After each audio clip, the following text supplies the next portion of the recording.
सांख्यिकी का एक टॉपिक है केंद्रीय प्रवृत्ति के माप। ये हम लोगों का क्लास 10, क्लास 9 और यहाँ तक कि कॉम्पिटिशन की क्लासों में मैं इस तरह का क्वेश्चन देखा हूँ। तो केंद्रीय प्रवृत्ति के माप में आप लोगों को 3 चीज पढ़ना है। एक है सबसे पहले वो होता है आप लोगों का माध्य, ठीक है, मीन जिसको हम लोग बोलते हैं। केंद्रीय प्रवृत्ति के माप में जो पहला आपका होगा वो क्या पढ़ना है, आपको माध्य पढ़ना है। जो दूसरा है वो पढ़ना है आप लोगों को माध्यक, और जो तीसरा आप लोगों को पढ़ना है वो है हम लोगों का बहुलक, ठीक है। यानी माध्य, माध्यक और बहुलक। ध्यान रखिएगा, माध्य को मीन बोलते हैं और माध्यक को हम लोग मेडन बोलते हैं, ठीक है। और जो बहुलक है हम लोग बहुलक को बोलते हैं मोट। और ध्यान रखना, इसका एक होता है वर्गीकृत आंकड़ों का माध्य, एक होता है अवर्गीकृत आंकड़ों का।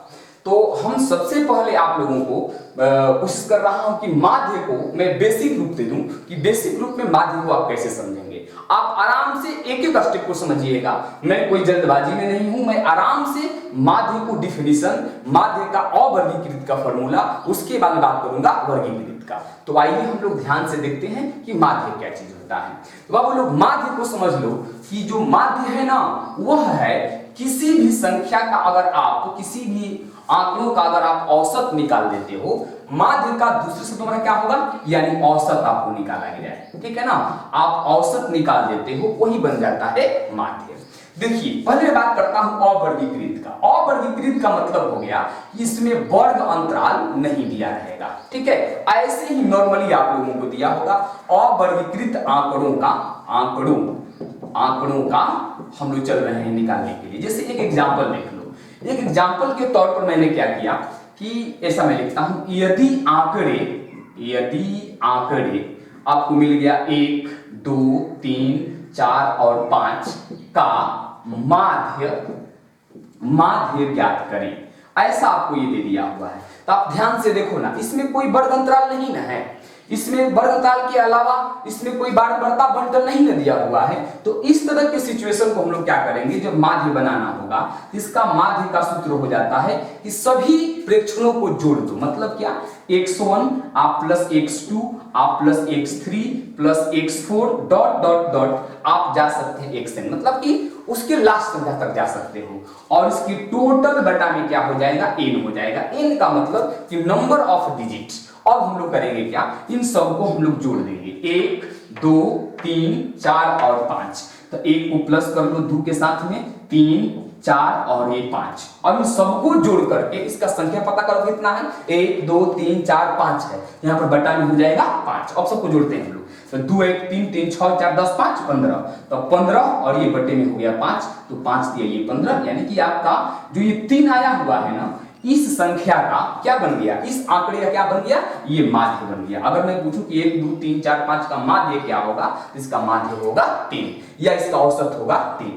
बाबू लोग ये हो गया हमारे अवर्गीकृत आंकड़ों के लिए। किसका हो गया, ये अवर्गीकृत के लिए। अब मैं बात करूंगा कि वर्गीकृत आंकड़ों का हम लोग माध्य कैसे निकालेंगे।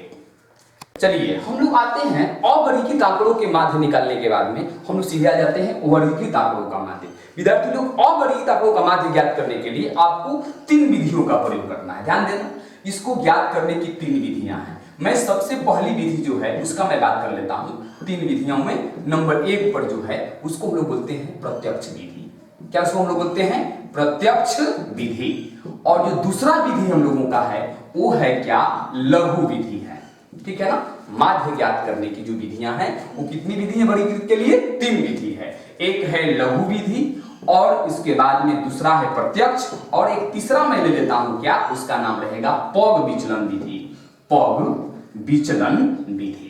तो ये हमारा हो गया 3 विधि। अब इसमें मैं बारी बारी से प्रत्यक्ष पर, उसके बाद में लघु पर और पग विचलन पर आप लोगों को मैं आराम से समझा देता हूं, आप देख लीजिए।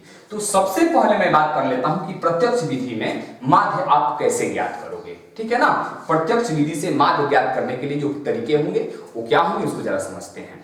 प्रत्यक्ष विधि में आते हैं हम लोग। प्रत्यक्ष विधि में जो माध्य होता है, प्रत्यक्ष विधि से माध्य ज्ञात करना होगा, तो इसका सूत्र ऐसे हो जाएगा। क्या, देखिए ये सिग्मा हो गया। सिग्मा का मतलब होता है कि संख्याओं को जोड़ना, और ये हो गया F1 और ये हो गया X1।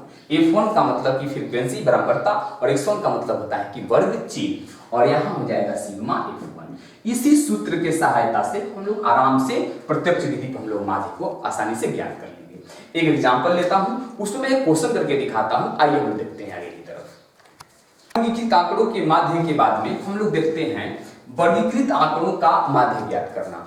तो हम लोगों ने देखा कि वर्गीकृत आंकड़ों को ज्ञात करने के लिए हमने 3 विधि बताया था, एक लघु विधि और एक प्रत्यक्ष विधि और एक हम लोग का पग विचलन। तो सबसे पहले देख लेते हैं प्रत्यक्ष को। देखिए प्रत्यक्ष विधि को हम लोग तब करते हैं जब आपको वर्ग अंतराल छोटा दिया रहेगा। जैसे देखिए ना 0 से 2 छोटा है कि नहीं, 2 से छोटा है कि नहीं।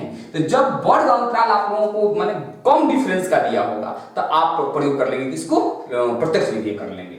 बाद में बात कर लेंगे कि लघु कब लगाते हैं और पग विचलन कब लगाते हैं। देखिए अब इसको जब हम हल करेंगे, इसको हल करने से पहले ना आप क्या करें, 5 कॉलम बना लेंगे, एक यहाँ और एक यहाँ और एक यहाँ, और इसमें लिख देंगे इस तरह से जो आपको दिया हुआ है। क्या दिया है यहाँ पर, तो दिया है कि पौधों की संख्या, तो आप यहाँ पर पौधों की संख्या लिख देंगे इस तरह से। उसके बाद में यहाँ एक जगह छोड़ेंगे, इसमें लिखाएगा 101। 101 का मतलब होता है कि वर्ग चिन्ह डाल दीजिएगा, और इसमें रहेगा आप लोगों का बारंबारता।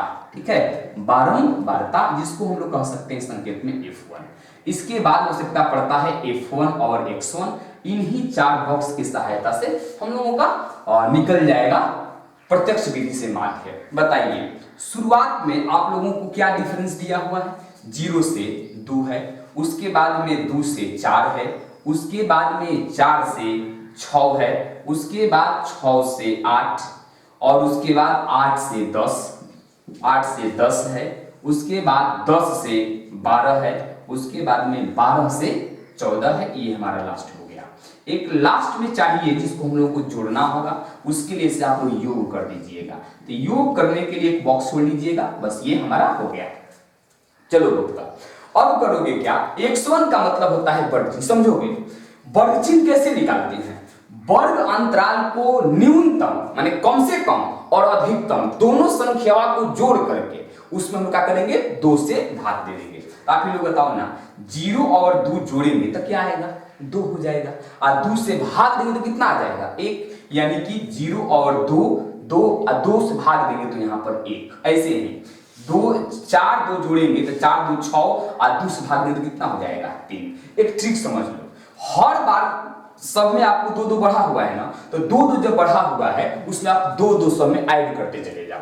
तो 3 में डालेंगे 2 को तो क्या हो जाएगा, 5 7, ये हो जाएगा 9, ये हो जाएगा 11, ये हो जाएगा 13, और ये हो जाएगा कितना हो जाएगा बुक, 3 2 5 2 7 2 9, और 9 2 11, और 11 में इसको हम लोग कर लेंगे, ये हो जाएगा 13। इसको आप लोग छोड़ दीजिएगा, ये हमारा वर्ग चिन्ह निकल गया।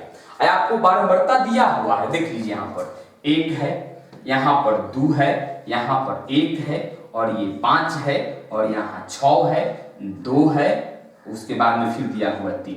तो सबसे पहले आप इसको सिग्मा कर लेंगे, मतलब इसको हम लोग जोड़ लेंगे। अगर आप जोड़ेंगे ऐसे हो जाएगा, देख लो 3 2 5, 5 6 11, 11 5 16, 16 1 17, 17 2 19 20। इसको हम लोग इसको जोड़ देंगे, प्रत्यक्ष दिन इसका जरूरत पड़ेगा हम लोगों का। अब देखो अब करा कि F1 और X1 इसके बीच में इनटू है, तो F1 को X1 में गुणा करेंगे, मतलब सीधा ऐसे इसको आपको गुणा कर देना, इसके साथ ले जाया करके। देखिए ना 1 से और 1 में गुणा करने पर क्या पाओगे, 1 पालोगे। 3 दूना 6 होगा, 5 एकम 5 होगा, 7 5 35 होगा, 9 छका 54 होगा, 11 दूनी 22 होगा, 13 तिया 39 होगा। अब देखो जब गुणा हम लोगों ने कर लिया तो जैसे इन सबको जोड़े हैं ना, तो इसी तरह से इसको हम लोग जोड़ लेंगे क्या, सिग्मा आप लोगों का F1 एंड X1 जोड़ लो। कैसे जोड़ोगे, जोड़ते हैं हम लोग, तो 9 2 11, 11 4 15, 15 5 20, 20 5 25, 25 6 31, 31 1 32 के 2 हासिल 3 बन जाएगा। अब देखिए 3 2 5, 5 5 10, और 10 और 3 13, और 13, और उसके बाद हम लोगों ने उसमें हासिल 3 छोड़ा हुआ है, ये बन जाएगा 16। ये हमारा सिग्मा F1 और X1 का मान क्या आ गया, 162। हमको क्या निकालना है प्रत्यक्ष विधि में, तो हमको माध्य निकालना है। तो जस्ट अभी आप लोगों ने पीछे देखा है कि माध्य के लिए हम लोगों ने सूत्र लगाया था सिग्मा F1 X1 आवटा में सिग्मा F1, ठीक है ना। अब देख लीजिए सिग्मा F1 और X1 पर आप बताओ, हम इसमें कहीं सिग्मा F1 X1 का मान निकाले हैं, क्या है आपको नीचे दिया हुआ है कितना 162 दिया है। आप बटा में सिग्मा F1 का मान कितना है तो आपको दिया हुआ है यहाँ 20। अब इसको आप कटने लगे तो कटा दीजिए और नहीं तो आप डिवाइड कर दीजिए। हाँ कटेगा, 2 से करोगे तो 2 8 16, 2 एकम 2 और 2 दहिया 20। ऊपर 81 है और नीचे 10 है। अगर आप डिवाइड करेंगे तो 10 8 80 और 10 एकम 10। ये आप लोगों का फाइनली जो दिखाई दे रहा है यही हो गया प्रत्यक्ष विधि पर माध्य ज्ञात करना। अगर आप लोगों को एक जरूरत होगा तो आप एक स्क्रीनशॉट ले लीजिएगा। हम लोग बात करेंगे नेक्स्ट इसमें जो है एक पब विचलन को हम लोग वीडियो ज्यादा लंबा हो जाएगा, हम अगले वीडियो आप लोगों को बना करके दिखा देंगे।